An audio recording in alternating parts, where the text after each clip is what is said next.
Il y a une marée humaine. Il y a eu des échauffourées, il y a eu des charges de police sur des supporters de Liverpool qui sont pointés du doigt par une partie des responsables politiques. Frédéric Hermel nous disait à l'instant, les supporters espagnols se plaignent aussi d'agression.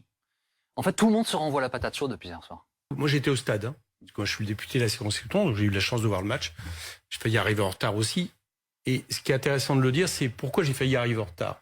Parce qu'il y a eu un problème de gestion, d'organisation, des flux de personnes qui arrivaient au stade, que tout le monde savait qu'il y avait des gens qui arrivaient dans le stade, qu'il y avait des gens qui n'avaient pas de billets, on le savait depuis très longtemps, et manifestement, il y a eu un défaut d'organisation. Moi, je me suis retrouvé, par exemple, sur une voie d'accès du président Wilson, pour ceux qui connaissent, c'est la voie qui est parallèle à l'autoroute A1, avec pour accéder à un parking où nous étions accrédités pour y aller. Tout le monde était bloqué, parce que personne n'avait anticipé, par exemple, la sortie de l'autoroute A1, des supporters. Donc, il y avait un affolement, il y avait une peur des gens de ne pas voir le match, mais je dois dire que je n'ai vu aucune agressivité de la part des supporters, de la part des gens qui étaient autour du stade. Par contre, j'ai vu un problème de gestion, manifestement, de maintien de l'ordre. Moi, j'étais pendant le match, j'ai le plaisir de regarder la victoire du Real et de Benzema, mais je crois que ce que j'ai vu avant me laisse penser que l'article qui est sorti ce soir dans Mediapart, qui voit beaucoup de témoignages de journalistes britanniques, y compris d'un député travailliste, qui parle de personnes qui se retrouvent comme ça au départ nassées, avec des lacrymogènes assez fréquentes, comme le préfet Lamont sait très bien faire dans des manifestations. Je crois qu'il y a eu un déficit absolument terrible de la gestion du maintien de l'ordre autour du stade samedi soir. Les supporters disent avoir été agressés des deux camps.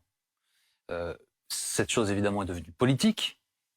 Éric Zemmour, Jordan Bardella, il y a quelques instants, je le cite, dit, non mais juste pour avoir votre réaction, pardonnez-moi. Juste Jordan Bardella dit, c'est toujours au même endroit, c'est en Seine-Saint-Denis, que les mêmes foutent le bordel. C'est le mot qu'il utilise. Il n'était pas au stade. Aussitôt qu'il y a des habitants, on est en Seine-Saint-Denis, aussitôt qu'il y a des habitants de Saint-Denis qui sont autour d'un stade, pour M. Bardella et Zemmour, c'est inévitablement la racaille. Bon, ce qui explique qu'on connaît leur espèce de leitmotiv raciste par rapport à des habitants de cette Saint-Denis. Moi, hier, j'y étais, je suis sorti du stade. Arrêtons de laisser penser que ce sont soit les supporters, soit les jeunes autour du stade qui auraient provoqué ce qu'on a vu. Donc c'est la faute de personne ?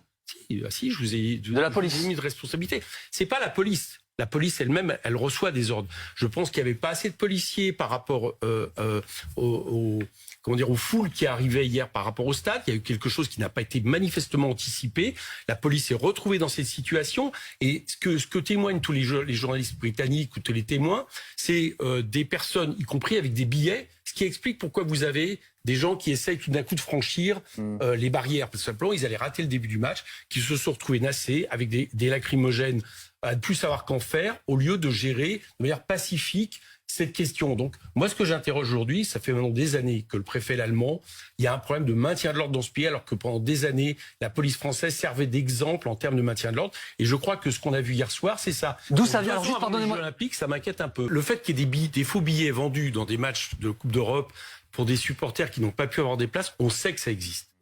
Donc, à partir de là, à partir du moment où on veut organiser un événement, et la France, mais c'est Emmanuel Macron lui-même qui a pris la relève du stade où devait être organisé de Saint-Pétersbourg ce stade, il faut se donner les moyens de gérer, y compris ce type de difficultés.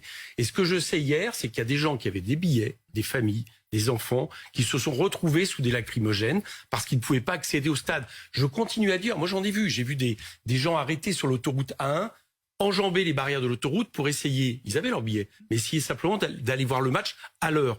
Donc si tout ça a failli, je ne pense pas hier qu'on ait eu affaire spécialement à des hooligans britanniques. C'est ça que je contredis. Ça fait longtemps que les supporters de Liverpool, moi je pense que là, si le Parlement fonctionnait maintenant, je pense qu'il faudrait une enquête parlementaire. Je vais vous dire pourquoi.